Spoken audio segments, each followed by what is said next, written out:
Hello বন্ধুরা, এটা আমাদের ক্ষেত। আমাদের ক্ষেতে অনেক বরবটি হয়েছে।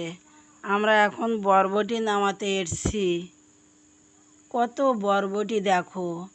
আমাদের দেবজিৎ মই দিয়ে ওপরে উঠেছে। বাবলা গাছে বরবটি গাছটা উঠে গেছে, তাই ও মই দিয়ে ওপরে উঠে গেছে। ও বরবটি নামাচ্ছে।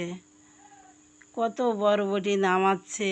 ওইটুকু ছেলে সমস্ত গাছে ওঠে। ওর কাছ দিয়েই বরবটিগুলো নামানো হচ্ছে। যাই হোক, ও তো বরবটি নামাচ্ছে। ও বাবলা গাছে ভীষণ কাঁটা, তবু কি ছেলেটা এমন ছটফটে না। ও কোনো কিছুতেই ওর বাধা নেই। তাল গাছ, খেজুর গাছ, সব গাছেই ও ওঠে, সব কিছুই ও নামায়। ওকেই ডাকিয়ে নামিয়ে নিই। এইবার দেখো আমাদের বাগান, আমাদের ক্ষেত, এই গাছ, জলপাই গাছ, খেজুর গাছ, তোমার ফুল গাছ। এবার আমাদের পানি আমড়া গাছটা দেখো।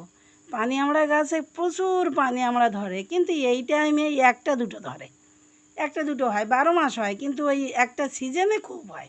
আমাদের নারকেল গাছটা দেখো, ফুল গাছ।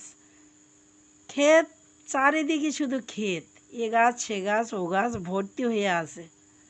সেভাবে ক্ষেতখন্দ আমরা করতে পারি না, তবু যেটুকু করি, উচ্ছে গাছ, টমেটো, ঝিঙে, লাউ, বরবটি প্রচুর হয়, প্রচুর হয়। খেতে পারি না, আমাদের ছাগলকে খেতে